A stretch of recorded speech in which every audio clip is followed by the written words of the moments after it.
நான் இங்கே ஒன்று சொல்ல வேண்டும்.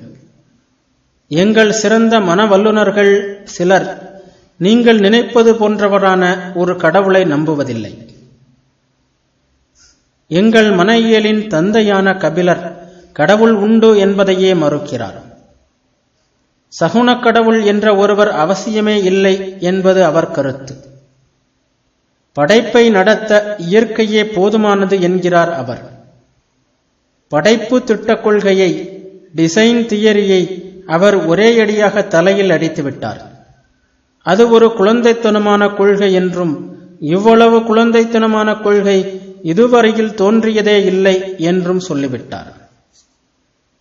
ஆனால் அவர் ஒரு விசித்திரமான இறைவனை ஒப்புக்கொள்கிறார். நாம் எல்லோரும் விடுதலை பெறுவதற்காகத்தான் போராடுகிறோம். அந்த விடுதலை அல்லது முக்தியை அடைந்ததும் நாம் இயற்கையுடன் இரண்டர கலந்து விடுவோம். அடுத்த கல்பத்தின் தொடக்கத்தில் மீண்டும் வெளிவந்து இயற்கையை ஆள்பவராக இருப்போம். அப்போது நாம் எல்லாம் அறிந்தவராக, எல்லா வல்லமையும் பெற்றவர்களாக ஆகிவிடுவோம். அதாவது ஒரு விதத்தில் நாம் ஒவ்வொருவரும் இறைவனாகிவிடுவோம்.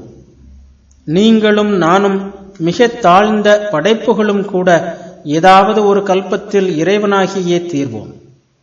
இத்தகைய இறைவன் நிரந்தரமானவர் அல்ல. ஆனால் என்றும் உள்ள, எல்லாம் வல்ல ஓர் இறைவன் இருக்கவே முடியாது என்று சாதிக்கிறார் அவர்.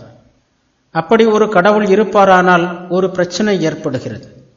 அவர் கட்டுப்பட்டவராக அல்லது சுதந்திரமானவராக இருக்க வேண்டும். முற்றிலும் சுதந்திரமான இறைவன் படைக்க மாட்டார்.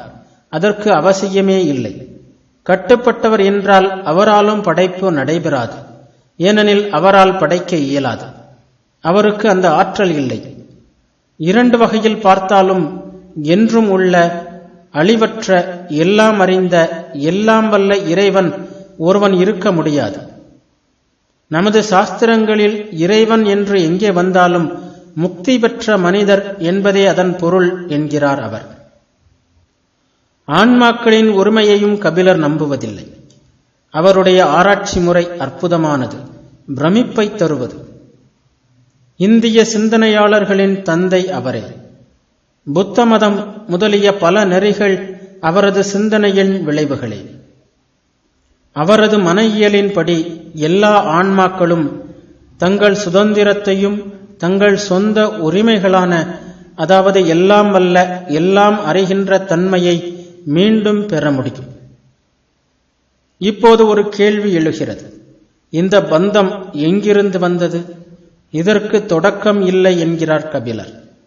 தொடக்கம் இல்லை என்றால் முடிவும் இருக்க இயலாது. அப்படியானால் நாம் சுதந்திரராகவே முடியாது. இந்த பந்தத்திற்கு தொடக்கம் இல்லை என்றாலும் அது ஆன்மாவைப் போல் ஒரே நிலையில் இருப்பதல்ல என்கிறார் கபிலர். அதாவது இயற்கைக்கு தொடக்கமும் முடிவும் இல்லை என்றாலும் இது ஆன்மாவிற்கு உள்ளது போன்றது அல்ல. ஏனெனில் இயற்கைக்கு தனியான இருப்பு இல்லை. அது ஆறு போன்றது. ஆறு ஒவ்வொரு நொடியும் புதிய நீரை பெறுகிறது. இப்படியே நொடிக்கு நொடி மாறிக்கொண்டிருக்கும் நீரின் பிரவாகத்தையே ஆறு என்கிறோம். ஆனால் ஆறு ஒரே மாதிரியான, ஒரே நிலையில் உள்ள பொருள் அல்ல. இயற்கையில் உள்ள ஒவ்வொன்றும் தொடர்ந்து மாறியபடியே இருக்கின்றன. ஆனால் ஆன்மா மாறுவதில்லை.